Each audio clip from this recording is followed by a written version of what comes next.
In this video, we're going to be taking a look at estimating volume, and the essential question that we are going to unlock is how can you use an everyday object to estimate the volume of a rectangular prism.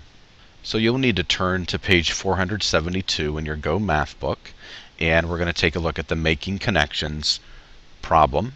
It says a crayon box has a length of 3 inches and a width of 4 inches and a height of 1 inch.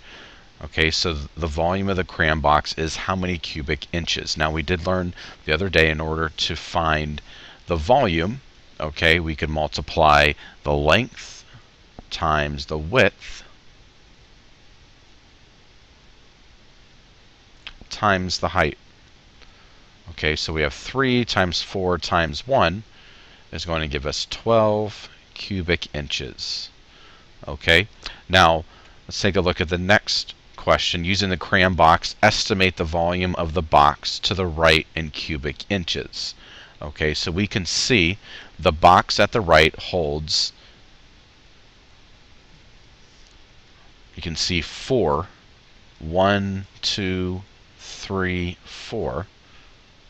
Okay, 4 crayon boxes in each of the, you need to figure out how many layers.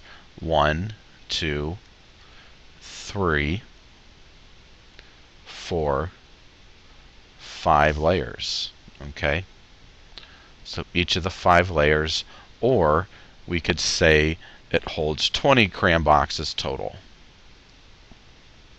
because we know if there's 4 crayon boxes in each layer and there's 5 layers, 4 times 5 is 20. So this next step for us would be to multiply the volume of one crayon box by the estimated number of crayon boxes that fit into the box to the right. Okay, so we know that the volume of one crayon box is 12 cubic inches, and there are 20 total. Okay, so we could multiply 20 times 12, and that is going to give us 240. Okay, so we could say, so the volume of the shipping box to the right, which is this one right here, okay, is about 240 cubic inches. Okay, we need to estimate the volume of this object right here. Okay, so it says each tissue box has a volume of 125 cubic inches. Okay, so within this large box, okay, we can see that there are 1, 2, 3, 4, 5, 6, 7, 8, 9 total boxes. Okay, so we see that there are 9 total tissue boxes in the larger box. Okay, so the estimated volume of the box holding the tissue box is, we could say 9 total tissue boxes times 125, and we are getting that from the 125 cubic inches, okay, per box. Okay, so we have 9 times 125, and you can use your calculator for this. That would give us 1,125 cubic inches. Okay, here's another problem. We have the volume of one book is 80 cubic inches. Now we need to figure out the volume of the large box. The first thing you need to figure out is how many books there are total. And we can see that in each stack there are 3 books. Okay, and that there are a total of 1, 2, 3, 4 total stacks. Okay, so that means there are 12 books in all. Okay, so what we would need to do is multiply 80 times 12. Okay, we can use a calculator for this. Okay, and we know that 80 times 12 is going to give us 960.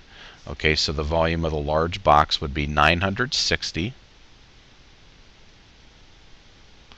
cubic inches. It is important to label it cubic inches because that shows that you're dealing with volume, 960 cubic inches. Let's try another problem. Okay, the volume of spaghetti box is 750 cubic centimeters. Okay, now that we have that, it's important to understand that we need to figure out how many total spaghetti boxes there are. Okay, so we can see that there are 1, 2, 3, 4, 5 total spaghetti boxes stacked high.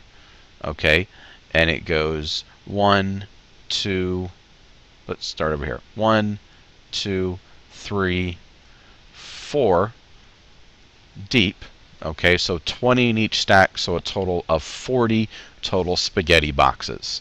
Okay, so since we have 40 total spaghetti boxes, we have to multiply that 40 times the total number of cubic centimeters per box, which is 750.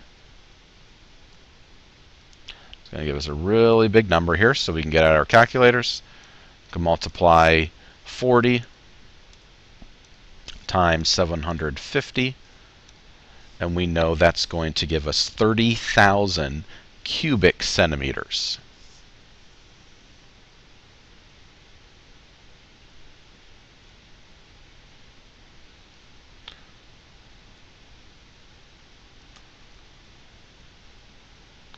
We'll just write cubic centimeters here. Now what I want you to do is figure this problem out all by yourself, work through it, and when you press play I will have the answer for you. So pause the video now. Okay, the answer that you should have gotten was 5,832 cubic inches, and the way I got this, 324 cubic inches per cereal box, and there were 18 total cereal boxes. So we multiplied 324 times 18, giving us 5,832. So I want you to complete this last problem all by yourself, and when you press play, I'll have the answer for you. Okay, you should have gotten 45,000 cubic centimeters, and we had 4,500 cubic centimeters per box, and there were a total of 10 boxes, so we multiplied 4,500 times 10, giving us 45,000 cubic centimeters. So I want you to work this problem out here all by yourself, and when you press play, I'll have the answer for you, and I will explain it for you as well. So pause the video now and work out the problem. Okay, here is the answer for you. Okay, it says box 1 holds 8 books in the first layer. Since box 1 holds 7 layers of books, it will hold about 56 books in all. Box 2 only holds 4 books in its first layer. However, it can hold 14 layers of books, or 2 times the number of layers that box 1 can hold. 14 layers of books is also a total of 56 books. We have 14 layers and 4 books per layer. That equals 56 books. So 56 times 48 is 2,688 cubic inches. So both boxes have a volume of about 2,688 cubic inches.